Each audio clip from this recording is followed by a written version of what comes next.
let's see how it turned out. Did our effort make any difference? You guys want to grow big, beautiful garlic that looks closer to this than this? Stay tuned.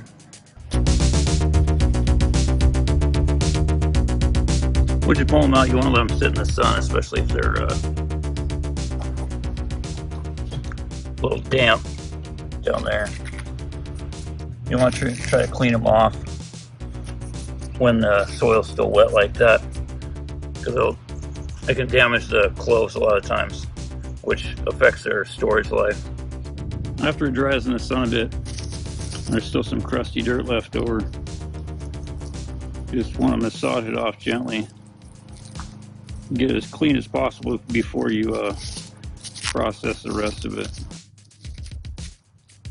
Get as much dirt out of the roots as you can, and any debris, so it doesn't bind up or damage your snips or scissors. Pretty gnarly.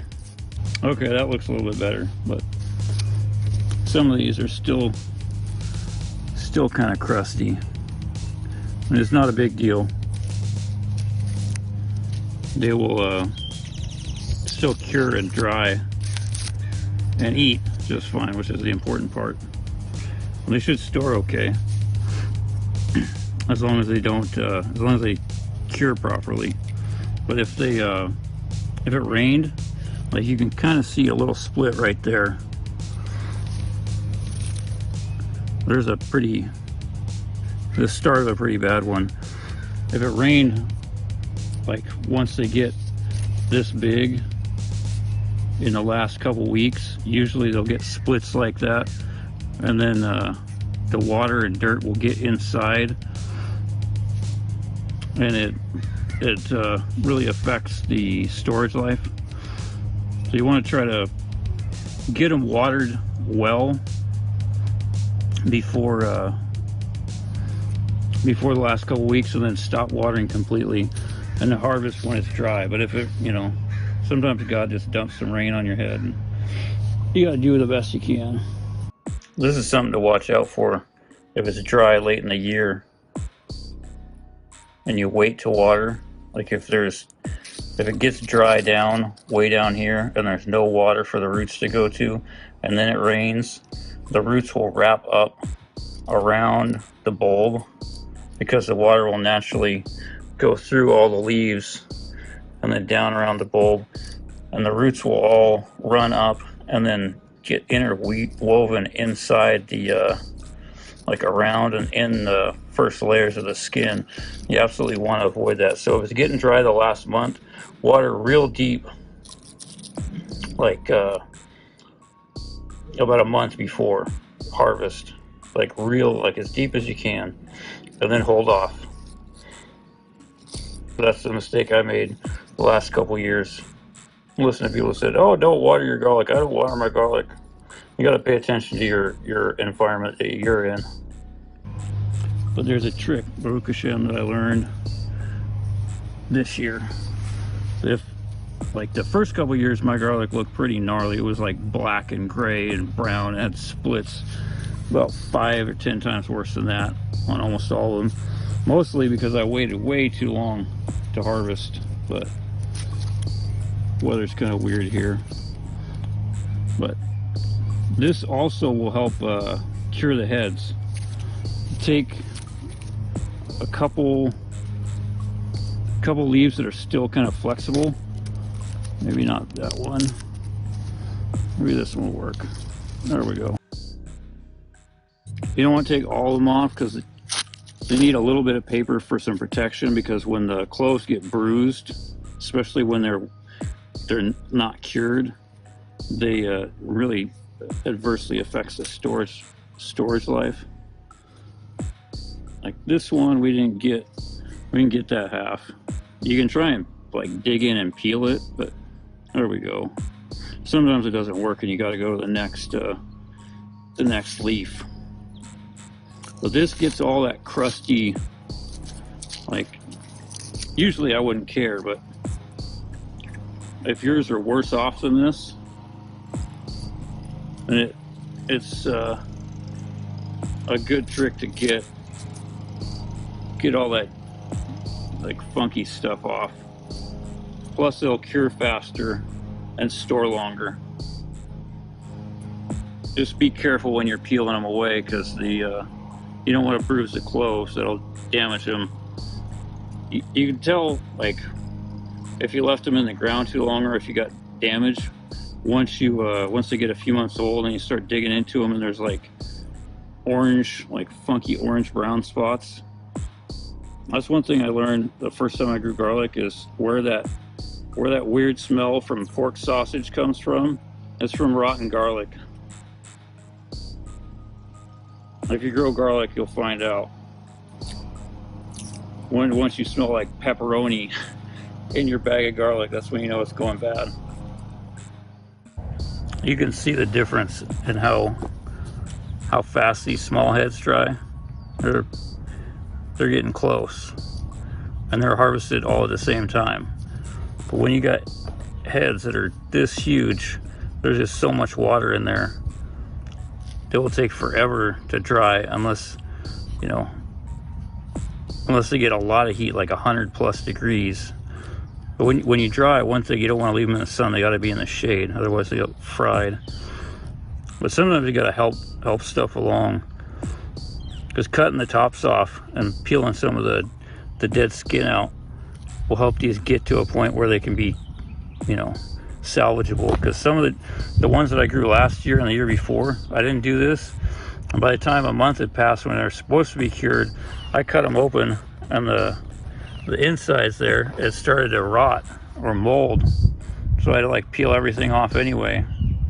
So best to get ahead of it. Baruch HaShem, time flies. It's already time to plant garlic again. These are our big, beautiful cloves, or heads of garlic that we harvested back in the end of July. Right in Parashat Shalach, because that's when God says garlic is ready. At least it is for me here. But we did all that hard work to peel off the crusty, disgusting outer layers so they're big and beautiful. Let's see how it turned out.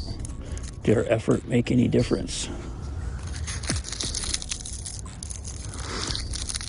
It looks like there's still some ugly, disgusting rot inside, proving again the words of the sages that, as Rabbi Reuven says, it's not what on the, it's not what is on the outside. It's not what a person looks like.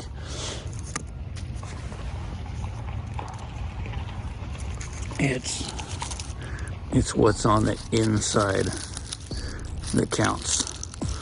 How much of our souls can we salvage?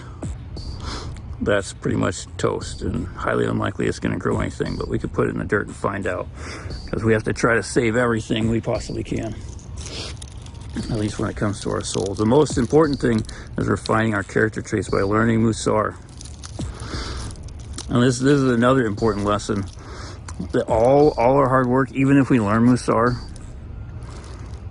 even if we learn Torah, lots and lots, piles, just books and books, thousands of lectures from Rabbi Reuven, it's all worthless, as the sages say, without the preservative, which is Yirat Shamayim, fear of heaven, fear of God.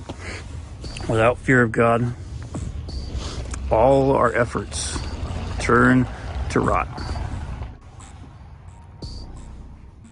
If our fear of God is not at least as high, fear of God, fear, Torah and good deeds, if our fear of heaven is not at least equal, then our good deeds won't last. It'll all fade away into nothing.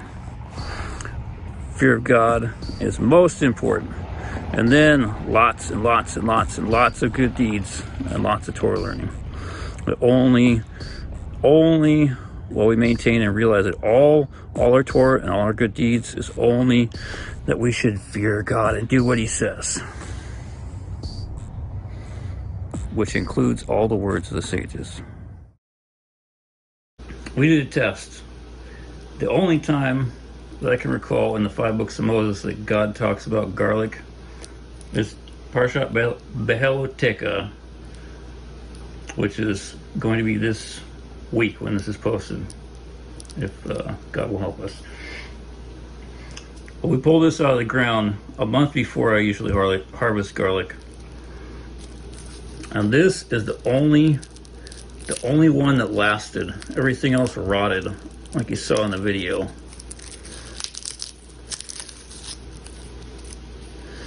It's been almost a year,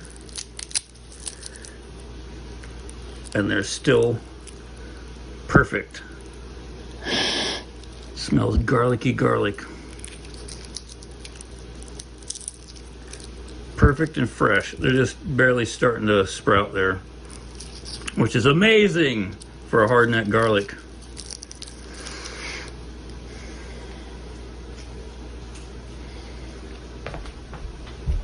Always pay attention to what you read in the 5 books of Moses. Real close. And if we humble ourselves, God will show us amazing secrets. Bigger isn't always better. In fact, it's usually never better. It's better to be small and last. Be humble. Learn Musar. It is your life. Happy gardening. And don't let this opportunity pass you by. Watch a video, click a link, and save your life for now and forever.